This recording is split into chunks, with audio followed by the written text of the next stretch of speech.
Mondeliano in Austin, Texas with the famous Glenn Smith, political consultant.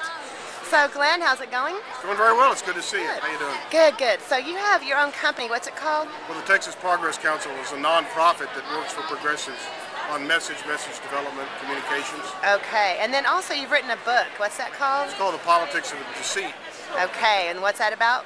It was about how our political practices make it easier to deceive voters, right? Too much money, too much reliance on paid advertising, not enough grassroots involvement, engagement from people. Yeah. It was written in 2004. Some of those things have improved since 2004, I'm happy to say. Since 2008, November? Yes. So what do you think? Texas legislative session ended yesterday. Yes, it did. What was the best thing that happened this session? What are you happiest about? Yesterday they ended. That was the best thing. Texas is safe. There's not a lot to brag about this session, you know. They came in and we'd hope they'd deal with insurance reform on the minds of all Texans. Yeah. Traffic, you know, and highway department stuff, they didn't do that either. Yeah. Children's health, they didn't do that either. No new health insurance. Unemployment insurance. $550 million in federal money they turned away, even though unemployment in Texas is going up. It wasn't a very good session, really. Well, what do you think needs to change before next session? We have 18 months before they come back. If you could change one thing in Texas, what would you change? The leadership in the House and Senate and the governor's office. I think that's the change that's required. Yeah.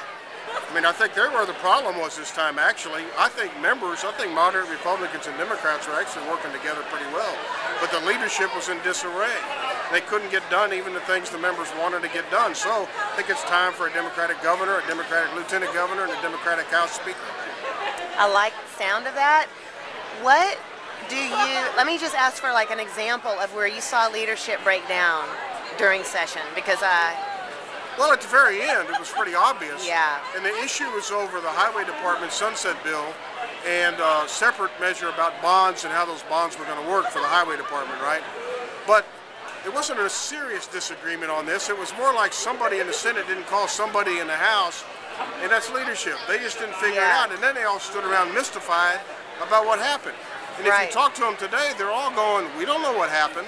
Right. Well, that shows you the leadership itself was lacking, I think. Who do you want to be the next governor, Glenn? Do you know yet? Well, you know, there's a Democrat named Tom Schieffer that's running. Okay. And I've known him for many years. He's a moderate Democrat who was a business partner of George Bush, and Bush made him ambassador to Australia and Japan. He's got a very good background and a great moderate, and I'm interested in him, and I think everybody should take a look at Tom. I'm not sure who else might be running as a Democrat for governor. I sure would like a tough, strong, charismatic, winning candidate, though. What do you have to say to young people in Texas? Like, is there any message you'd like people in Texas to hear? I'm talking about anyone under 40, that's really young, voters, anyone over 18. I mean, I think a lot of people feel like it isn't worth it to go vote. Well, it's not just vote. They need to do more than just vote. They need to get engaged. I know that politics can seem somewhat alienating and unfulfilling, and like nothing ever changes, so why should we participate? But one of the reasons it's not changing is because enough of us aren't participating. It becomes a self-fulfilling prophecy, you know. Especially this generation under 40 today. They have so much to give. I dare say they're probably the most intelligent generation of Americans ever. Ooh, interesting. And I think they're the best educated. I think they've got the best perspective. You know, my generation came through the 60s, Vietnam, Watergate. In places like Texas, we've been fighting the progressive fight for a very long time. And maybe sometimes we tend to fight it on older terms. This generation just behind me, they don't have that baggage.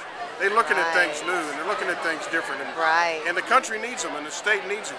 And they can make a difference. And they shouldn't underestimate the power of a single voice in politics. One voice can change everything. That is so beautiful. Thank you for your time today, Glenn. Happy to help.